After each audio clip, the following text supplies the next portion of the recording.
Welcome to red TV. నేను మీ తేజ. బలోచిస్తాన్ మరొకసారి Pakistan Jafar express పైన అటాక్ చేసింది. ఈసారి ఐఈడి బాంబ్ తో అటాక్ చేసింది. ఇంతకుముందు జాఫర్ ఎక్స్ప్రెస్ ని బలోచిస్తాన్ లిబరేషన్ ఆర్మీ ఎక్కడైతే బలోచిస్తాన్ కి సంబంధించి చాలా సున్నితమైన ప్రాంతంగా చెప్పుకుంటారో ప్రావిన్స్, ఆ ప్రాంతం దగ్గర దాన్ని హైజాక్ చేయడం కూడా చూసాం. దాని తర్వాత 100 మందికి పైగా ఆ రోజు మరణించడం కూడా చూసాం మనం. అండ్ కొంతమంది బందీలుగా కూడా తీసుకెళ్లిపోయింది 35 మందిని పాకిస్తాన్ కి సంబంధించిన ఆర్మీ. అయితే రీసెంట్ గా తాజాగా జరిగిన సంఘటన బలోచిస్తాన్ లో మళ్ళీ అదే జాఫర్ ఎక్స్ప్రెస్ ని టార్గెట్ చేసి ఆ పట్టాల కింద ఒక ఐఈడి బాంబ్ అయితే ఏర్పాటు చేశారు. ఐఈడి అంటే మనందరికీ తెలిసిందే, ఇంప్రూవైజ్డ్ ఎక్స్ప్లోజివ్ డివైస్. సో ఇదేంటంటే దాని వల్ల ఏంటంటే ఒక పెద్ద బ్లాస్ట్ జరుగుతుంది.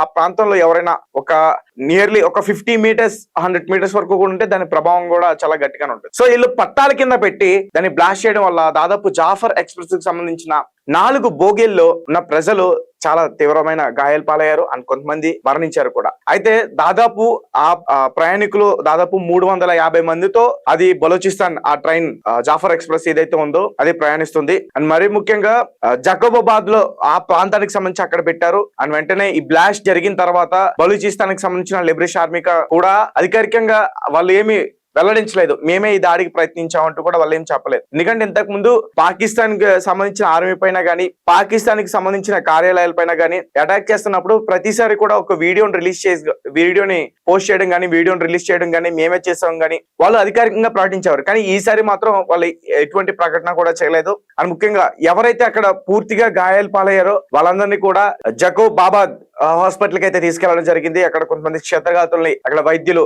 అక్కడ చికిత్స అందించే ప్రయత్నం అయితే కూడా చేస్తా ఉన్నారు. అయితే ఈ దాడికి సంబంధించి ఖైబర్ పఖ్తూన్ఖ్వా ప్రావిన్స్ లో నుంచి పెష్వర్ నుంచి ఆ ప్రాంతంలో ఉన్న పెష్వర్ నుంచి బలోచిస్తాన్ లో ఉన్న క్వెట్టా ప్రాంతానికి జాఫర్ ఎక్స్ప్రెస్ వెళ్తా ఉంది. అయితే ఎగ్జాక్ట్ గా జకోబాబాద్ ఆ ప్రాంతానికి చేరుకోగానే వాళ్ళు ముందుగానే ఇదంతా కూడా ప్లాన్ చేశారు. సో అది ముందుగానే పెట్టారు. అక్కడికి వచ్చిన తర్వాత రిమోట్ కంట్రోలింగ్ తో దాన్ని బ్లాస్ట్ చేయడం అయితే జరిగింది. ఒక్కసారిగా ఆ పట్టాల కింద పేలిపోవడం 3 అడుగుల్లో లోతు వరకు కూడా అక్కడ పెద్ద లో కింద ఏర్పడింది. ఆ పట్టాలని తప్పినప్పుడు ఆయన చాలా పెద్ద ప్రమాదమే తప్పుకున్నారని చెప్పుకోవచ్చు. అండ్ ఇప్పటికే చాలా మంది మరణించారని చెప్తున్నారు. దాదాపు 150 మంది వరకు కూడా చాలా గాయాలు పాలయ్యారు. వాళ్ళందరి పరిస్థితి ఇప్పుడు విషమంగానే ఉందంటే చెప్తున్నారు. అండ్ ఇలా బ్లాస్ట్ చేయడం, ముఖ్యంగా ఈ ట్రైన్ హైజాక్ చేయడం కానీ ఇలా వాటిని బ్లాస్ట్ చేయడం కానీ బలోచిస్తాన్ లిబరేషన్ ఆర్మీ ఇది 4వసారి. సో రీసెంట్ గానే మార్చ్ లో కూడా ఇటువంటి సంఘటన జరిగింది. ఒకసారి నేను మరింత పూర్తి సమాచారం అందించేందుకు ప్రయత్నిస్తాను. బలూచిస్తాన్ లిబరేషన్ ఆర్మీ తిరుగుబాటులో అష్టకష్టాలు పడుతున్న పాకిస్తాన్ లో మరొకసారి చాలా దిగ్భ్రాంతికర సంఘటన చోటు చేసుకుంది. అండ్ మరి ముఖ్యంగా బలూచిస్తాన్ లో భారీ పేలుడు సంభవించింది. ఈ ఘటనలో జాఫర్ ఎక్స్ప్రెస్ పట్టాలు తప్పింది. మొత్తం 4 బోగీలు చెల్లచెదరయ్యాయి. ఈ ఘటనలో పలువురికి చాలా తీవ్రంగా గాయపడినట్లుగా కూడా ప్రాథమికంగా అందిన సమాచారాన్ని బట్టి తెలుస్తుంది. అయితే పాకిస్తాన్ లో అత్యంత సమస్యాత్మక సున్నిత ప్రాంతం బలోచిస్తాన్ ప్రావిన్స్. ఇక్కడ బలోచ్ ఆర్మీకి చాలా గట్టి పొట్టే ఉందని చెప్పాలి. అలాగే దేశ ప్రభుత్వ కార్యకలాపాలు ఇక్కడ చాలా కాలంగా సాగట్లేదు. ఇటీవలే బలోచిస్తాన్ తమదే స్వాతంత్ర దేశంగా కూడా ప్రకటించుకుంది బలోచిస్తాన్ కి సంబంధించిన లిబరేషన్ ఆర్మీ. అయితే అలాంటి ప్రాంతంలో జాఫర్ ఎక్స్ప్రెస్ మరోసారి భారీ దాడికి గురైంది. ఖైబర్ పఖ్తూన్ఖ్వా ప్రావిన్స్ లోని పిషావర్ నుంచి బలోచిస్తాన్ లోని క్వెట్టా వెళ్తున్న సమయంలో ఈ దాడి సంభవించింది. మార్గ మధ్యలో జకోబాబాద్ సమీపంలో పట్టాలు తప్పింది. రైల్వే ట్రాక్ పై సంభవించిన శక్తివంతమైన పేలుడు దాడికి 4 బోగీలు చెల్లాచెదురయ్యాయి.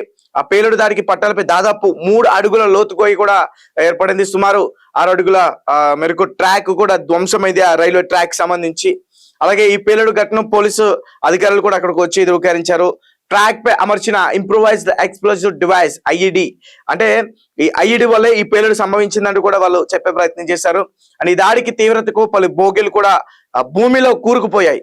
సో 4 బోగీలు చెల్లాచెదురు కూడా అయ్యాయి. పలువురు ప్రయాణికులు చాలా తీవ్రంగా గాయపడ్డారు. ఆ క్షతగాతులను కూడా హాస్పిటల్ కి తీసుకెళ్లే ప్రయత్నం చేస్తా ఉన్నారు. అండ్ ఇంకా ఎంతమంది మరణించారనేది అక్కడ ఉన్న పోలీసులు గాని అక్కడ ఉన్న వైద్య బృందం గాని అధికారికంగా ఇంకా బయటికి ఏం చెప్పలేదు. అలాగే సమాచారం అందిన వెంటనే పోలీసులు కూడా భద్రతా సిబ్బంది హుటాహుటిన సంఘర్షణ స్థలానికి చేరుకున్నారు.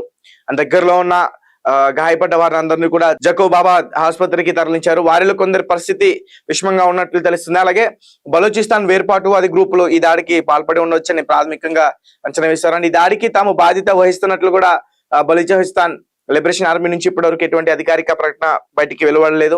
అలాగే బలూచిస్తాన్ ప్రావిన్స్ లోని మౌలిక సదుపాయాలు కావచ్చు, భద్రతా సిబ్బందిపై తరచూ దాడులకి పాల్పడుతూస్తున్న సంగతి ఇన్ని రోజుల నుంచి మనం చూస్తా ఉన్నాం.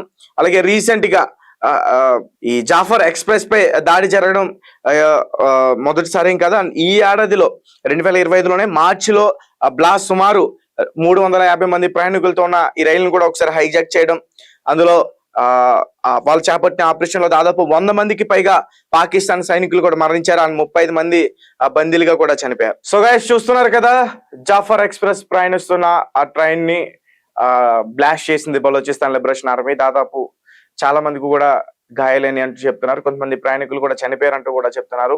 అండ్ ఈ రెండు దేశాల మధ్య అంటే దేశాల గురించి చెప్పుకోలేదు, ఎందుకంటే ఆల్రెడీ బలోచిస్తాన్ లిబరేషన్ ఆర్మీ స్వాతంత్రాన్ని ప్రకటించుకుంది.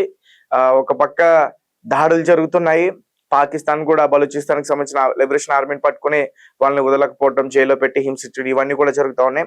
అండ్ వీరు కూడా ఆ పాకిస్తాన్ కి సంబంధించిన ఆర్మీని వాళ్ళు బందీలుగా ఉంచి వాళ్ళని కూడా చిత్రహింసలు గురి చేయడం, ఇవన్నీ కూడా జరుగుతూ ఉన్నాయి. అండ్ ఒక పక్క ఐఈడి బాంబులతో చాలా రోజుల నుంచి కూడా విరుచుకుపడుతుంది పాకిస్తాన్ ప్రభుత్వ కార్యాలయాల పైన కానీ, పాకిస్తాన్ సంబంధించిన గవర్నమెంట్ సంబంధించిన అలాంటి ఆఫీసుల పైన కానీ అటాకులు చేస్తా ఉంది. అండ్ రీసెంట్ గా క్వెట్టా ప్రాంతంలో కూడా ఒక భారీ బ్లాస్ట్ జరిగింది. అండ్ ఇప్పుడు ఖైబర్ పఖ్తూన్ఖ్వా ఈ ప్రావిన్స్ లో కూడా ఇలాంటి సంఘటన జరిగింది. జాఫర్ ఎక్స్ప్రెస్ అయితే మాత్రం వీళ్ళు ఐఈడి బాంబులు ఎట్టి బ్లాస్ట్ చేయడం అయితే జరిగింది. దాదాపు కొన్ని బోగీలు అయితే భూమిలో కూరుకుపోయింది అని చెప్తున్నారు. 4 బోగీలు మాత్రం పట్టాలు తప్పి అందులో ఉన్న ప్రయాణికులు కూడా గాయపడ్డారని చెప్తున్నారు. సో గైస్ చూద్దాం మరి ఎంతమంది చనిపోయారు అనేది త్వరలోనే ప్రకటిస్తామంటూ కూడా చెప్తున్నారు. అసలు ఏం జరుగుతుంది బలోచిస్తాన్ కి అలాగే పాకిస్తాన్ కి? బలోచిస్తాన్ కి భారత్ సపోర్ట్ చేయడం కరెక్టా కాదా? మీరేమంటారు? ఆ విషయాన్ని మాకు కామెంట్ రూపంలో తెలియపరచండి.